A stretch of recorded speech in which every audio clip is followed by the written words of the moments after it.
evening. I'm Mayor Sanders, and today what we are going to do is, instead of going out into the streets, we're going to basically be doing a review of the 8 million different things that are happening in city government.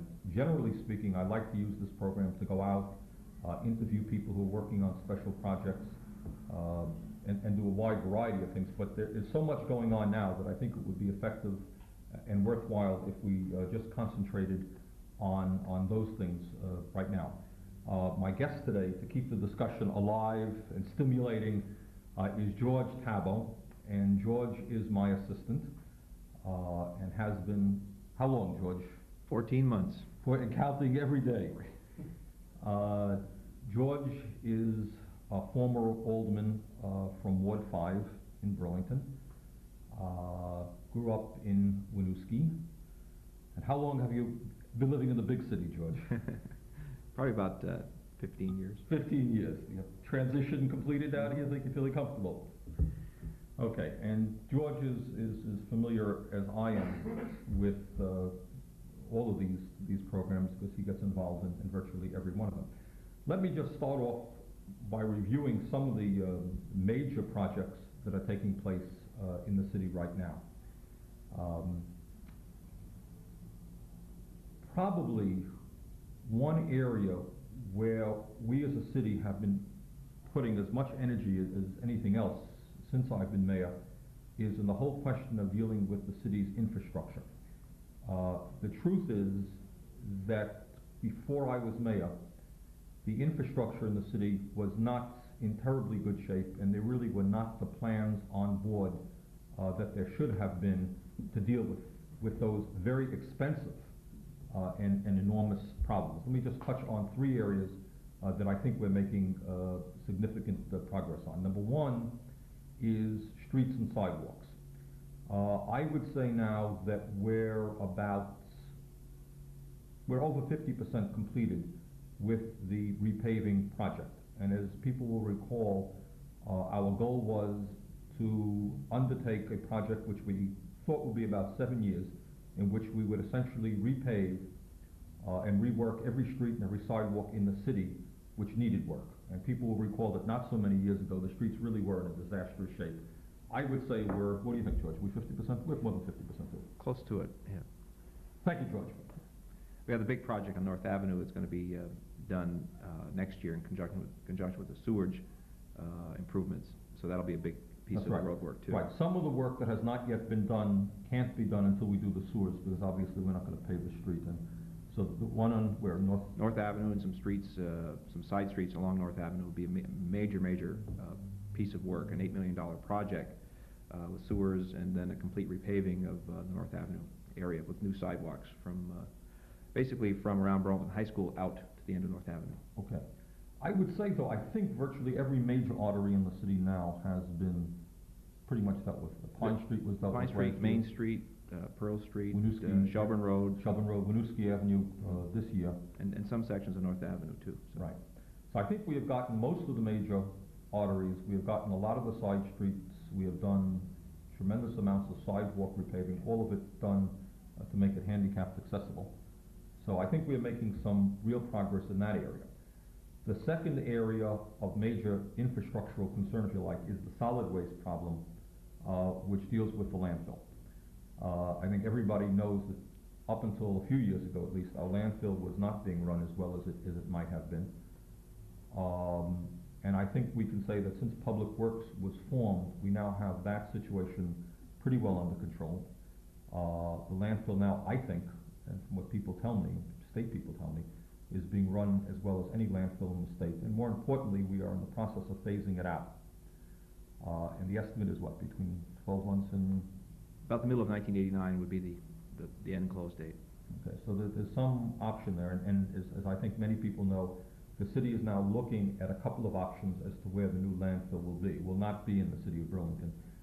It looks like we'll be working in a partnership with the towns in the Moyle County for a landfill in Hyde Park, I believe. Was it Morrisville or? Hyde Park. Hyde Park, right.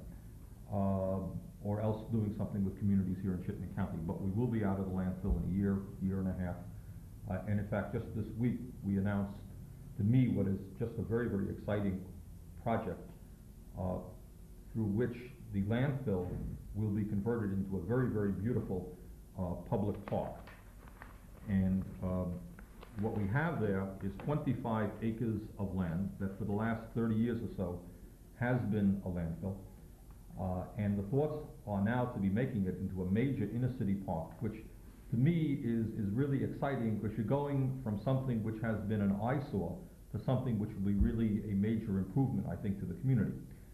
And at this point, what I do want to mention to the viewers, people in Burlington especially, is that there are going to be a number of public hearings conducted, I think, by the Parks and Recreation Department, as well as the Old North End Aldermanic Committee, who will be getting input from people and getting people's thoughts as to how they would like, what they would like this public park to contain. But let me mention just some of the ideas so far that have come out through public hearings. We're talking about the possibility of softball fields there.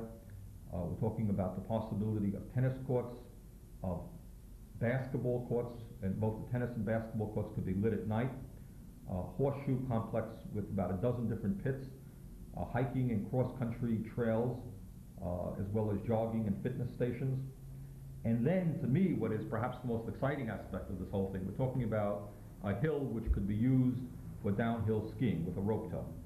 And I know that Brattleboro has a downhill skiing area in their public park. I think St. Albans does well. Have you ever been there too? Yes. Yep. Years ago, I worked in the ski business, and there were a lot of communities had small little hills for beginners and kids from age 3 to about 15, and a lot of fun. That seems to me to be fantastic. We're now beginning to use, and we want to mention this again to the public, that the bicycle path will be used and can be used in the wintertime for cross-country skiing. But the idea of doing downhill skiing, I don't think we're about to compete with Stowe yet, but the idea of having that as a recreational area where kids can learn how to ski, people just want to have a good time in the day or night, seems to me to be something that would be really very, very exciting. But in any case, I mean, the good news is that after 30 years of the Old North End having to live with that area as a landfill, the transition is coming pretty soon. We should be out of there in a year, 2 years. And then the hope is that not only will we close the place out in an environmentally sound way, but we're going to convert it into a real public attribute, which will be a public park. And once again, watch the papers. There'll be a lot of public discussion. We want to hear what your views are as to how this 25-acre piece of property can be converted into a park. But it has enormous possibilities. Bernie, one thing that people don't realize about the park too is that right beyond the park in the Intervale, the state with city and the Ducks Unlimited group are undertaking a expansion of wetlands area to create more habitat for ducks and all kinds of waterfowl and birds. So it should be a really beautiful place to from which to venture out into the Intervale and look for birds and see a lot of wildlife as well. And right. The beauty of this is that if the city itself wanted to purchase 25 acres of downtown land to make it into a public park, it would be obviously very, very expensive. We own that property now. And in fact, a significant amount of money has already been appropriated to phase it out. So the truth is that I think at this point, it looks like we're going to need to convert that landfill into a 25-acre public park is $400,000 or $500,000, which for a 25-acre park is not a lot of money. So that's an area that we'll be working on and that we'll be looking for public input about. So those are two areas that we're dealing with now that are infrastructural concerns. Number one is streets and sidewalks, in where we're making real progress, and I would say in 3 or 4 years we will be finished and then have a sensible maintenance program. Number two is the landfill situation, where I think we'll be out of the Burlington landfill in a year or 2 years and convert that into a public park. So those are two areas that I think the city has made substantial progress. Third area, and an area that has received more attention than any of the other major infrastructural concerns this year, has of course been with our sewer system and the pollution of Lake Champlain. As we have discussed on previous programs and had a lengthy talk with Steve Goodkind of the Public Works Department about what the problem that we have is a combined sewer overflow problem which has existed in this city literally for decades, forever. And what essentially happens is the 2% of the days when we have torrential rainfall, our wastewater plants are unable to handle the millions of gallons of water that go streaming down through the wastewater plants and into the lake. And what happens as a result is that the storm water combines with the sanitary waste and millions of gallons of waste go dumping into the lake. And as people will recall, as a result of that, the beaches were closed down on several occasions this year.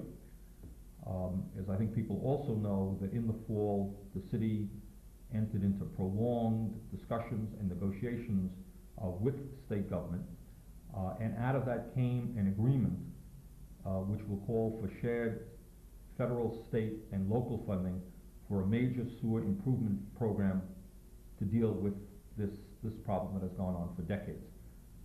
This program is going to be taken into the legislature, and we are going to do everything that we can to work with people throughout the state of Vermont to make sure it's passed.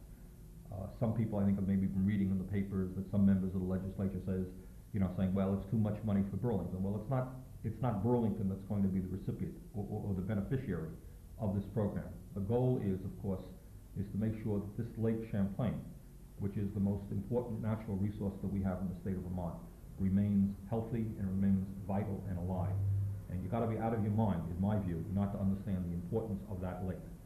And everybody, I think, who has any understanding of the enormous expense of major environmental projects knows that it has to be a shared project between the federal, state, and local government. That's the way it has always been. That's the way it really is going to have to be. And we're looking for widespread support, and we're optimistic that working with state government on this, we're going to get it through the legislature, and that next year we're going to see significant work beginning, so that within a few years, this problem, which has existed in this city forever, for decades, will once and for all be solved. And anything you wanted to add on that, George? No. Okay. So those are the three major areas in terms of infrastructural work that's going on.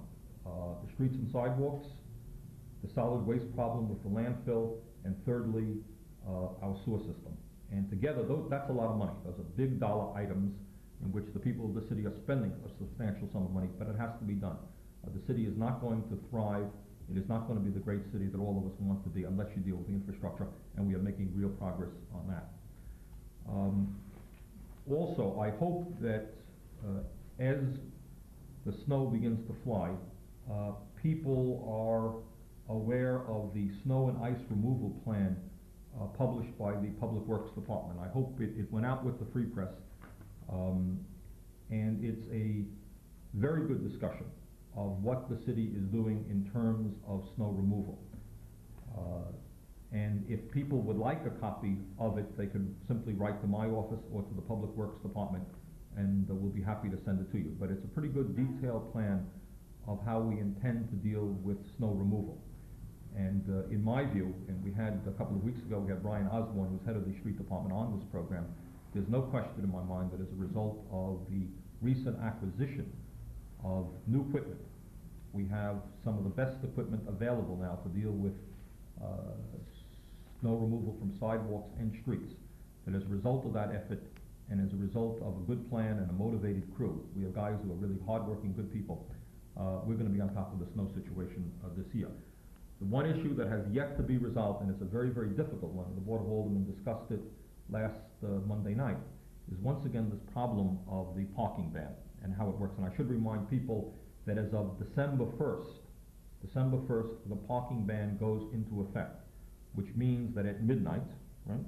At midnight, cars have got to be off the street. And as people will recall, several years ago we altered that plan because I and a number of members of the Board of Aldermen had concerns with why do cars have to get off the street at night if it is not going to snow. You're going to have nights, they're going to be 45, 50 degrees, the stars are going to be out, it's beautiful, and people are going to be forced to get their cars off the street. And several years ago, you'll recall, we did an experiment by which we only got cars off the street when we called a snow emergency.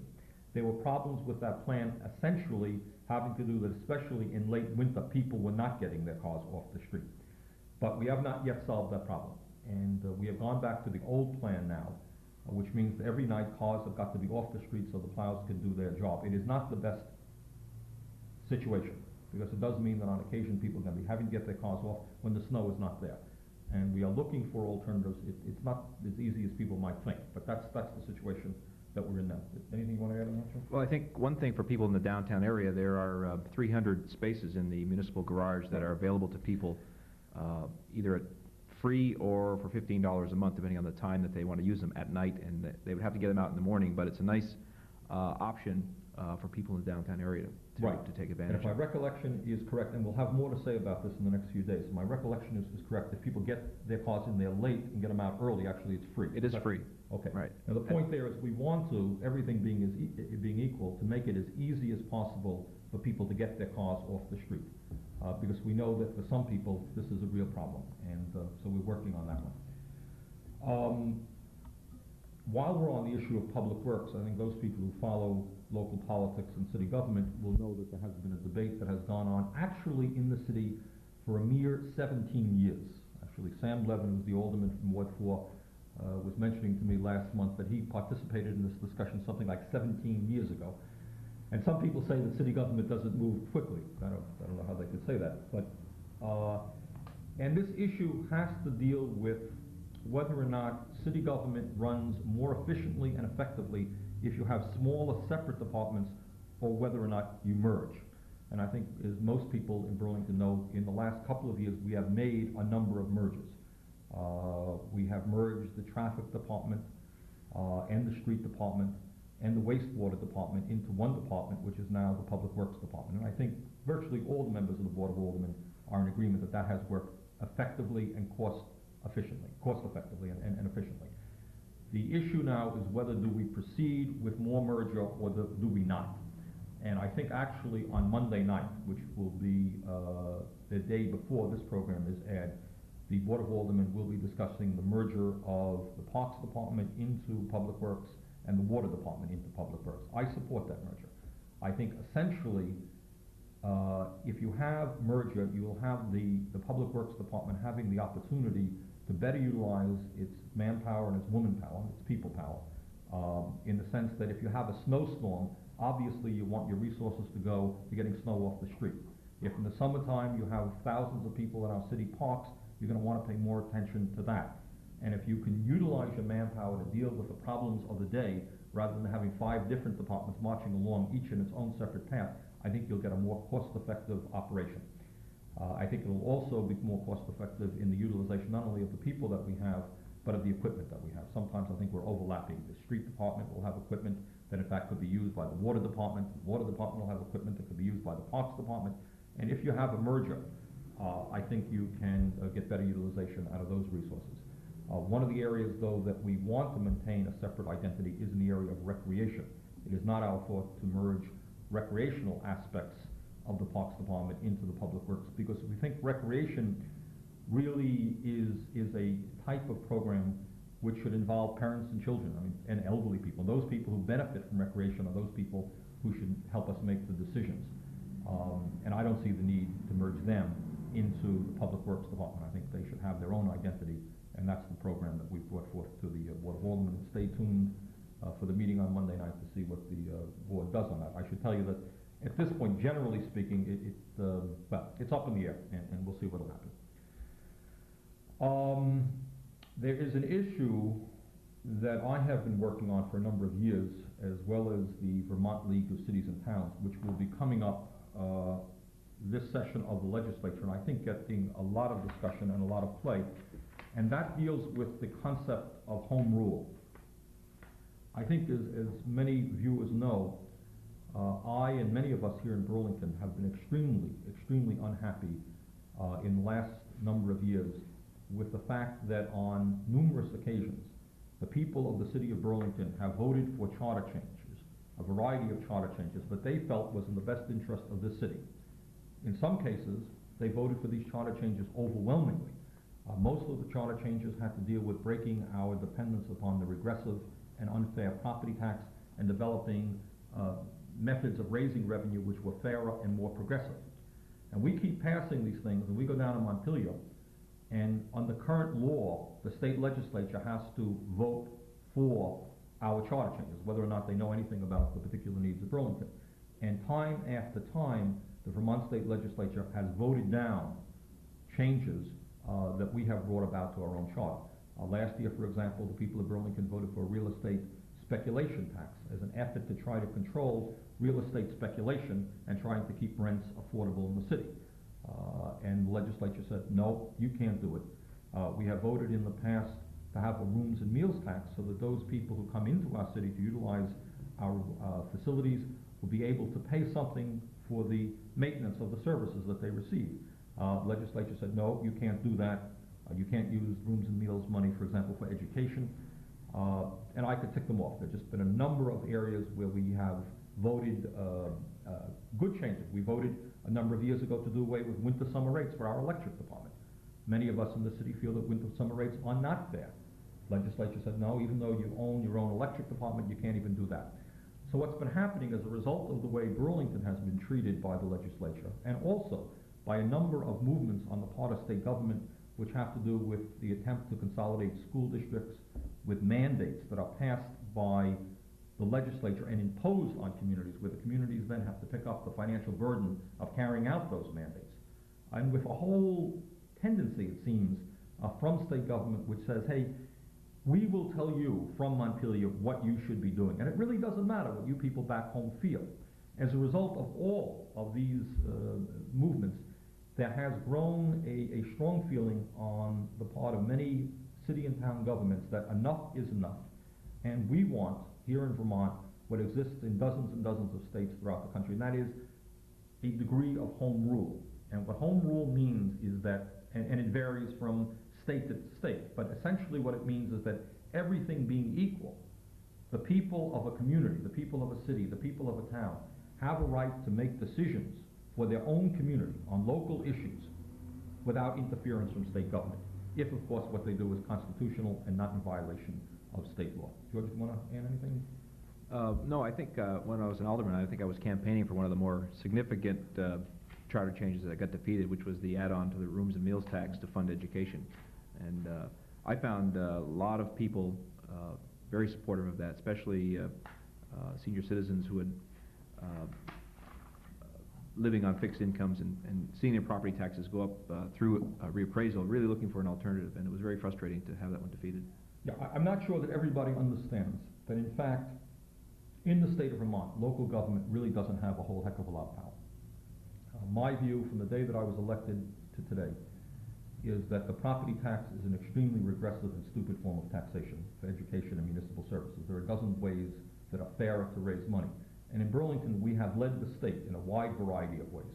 We now have, for example, a classification system in place in Burlington, and we were the first community in the state to do this, and in fact, the only community. I guess Winooski followed us, but just our two communities, which now taxes commercial and industrial property at a higher rate than plain residential property, and that makes a lot of sense to me, because they're using their property to make money rather than simply as a place to live. We have a gross receipts tax now in Burlington on hotels and restaurants of 1%, which begins to bring in some revenue. And while we have a long, long way to go, in fact, an enormous struggle in front of us to deal with the whole issue of tax-exempt property, we have made a fraction of an inch gain in dealing with the University of Vermont. We now receive, as a result of discussions last year, some money from them for fire fees. But that whole issue of how you deal with tax-exempt institutions is also a very important issue for Burlington and for many communities around the state. So I think in terms of a concern that the Vermont League of Cities and Towns has, and many communities around the state, you're going to see a lot of action dealing with a constitutional change which would provide communities in the state of Vermont with home rule. And it's especially important because there is a myth which exists in Vermont that town meeting is important, or town meetings are significant, and we have a lot of local democracy, when really the truth of the matter is just the opposite. This state, almost more than any other state, has given very little autonomy for local government, and that's an issue where I will be speaking out on, as well as many other local officials. Another issue, as we head toward the legislative session, where I will be active, and it's an issue that affects, of course, Burlington, but it affects every community in the state of Vermont, is the issue of health care.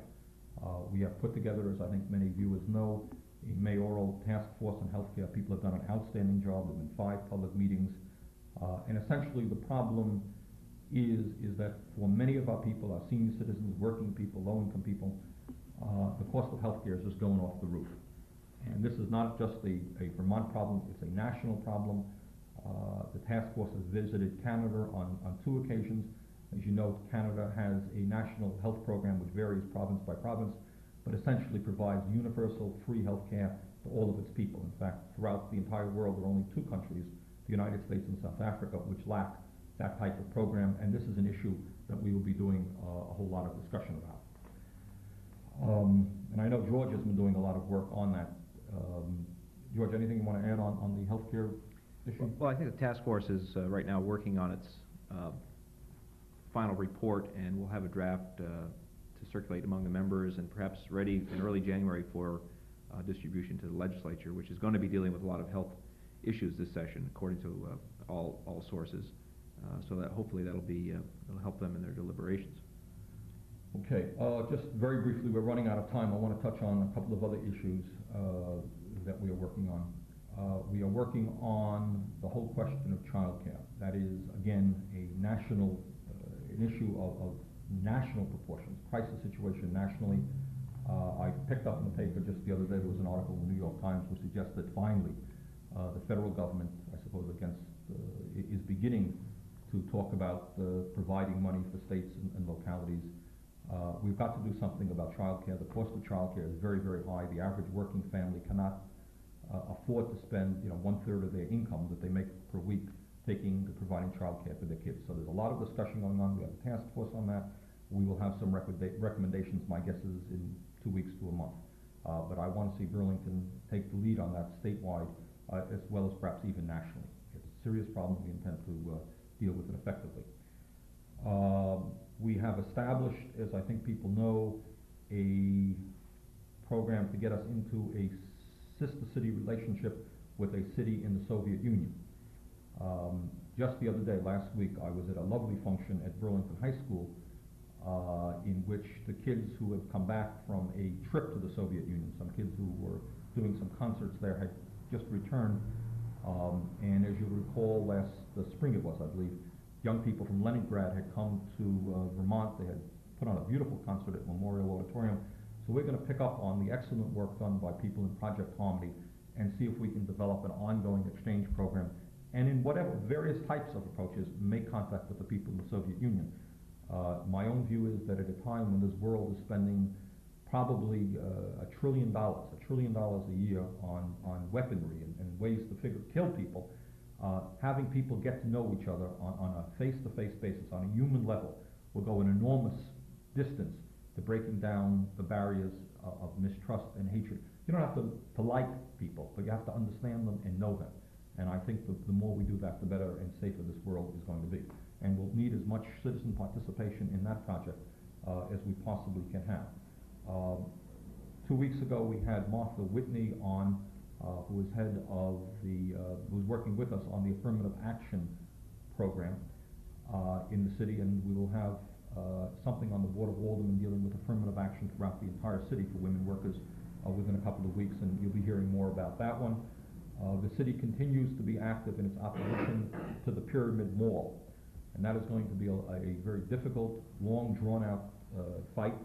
To me, it is of enormous environmental consequence to the state. If Pyramid Mall is built, what you're going to see is not just that Pyramid Mall, but in my view, malls like that all over the state of Vermont.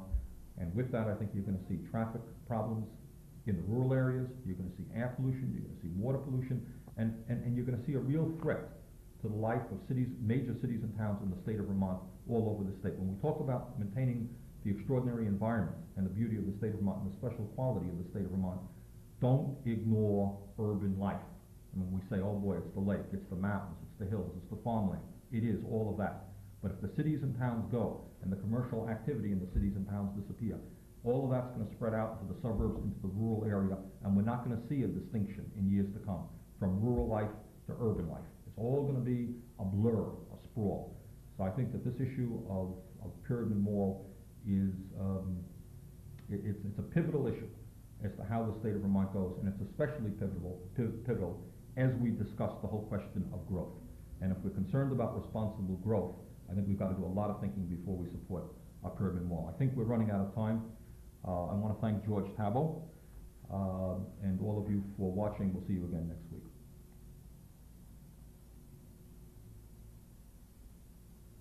Okay. Oh, hey, great. Quickly. Yeah. Good, thanks, George. It was Fast. probably not what you're talking about, but it was, no, your presence was helpful. Yeah, good. I thought that didn't go too bad. Nope. float along. A lot of topics. Yeah, I mean, that's good, and I think once in a while, it's just good to review, what we're doing. Okay,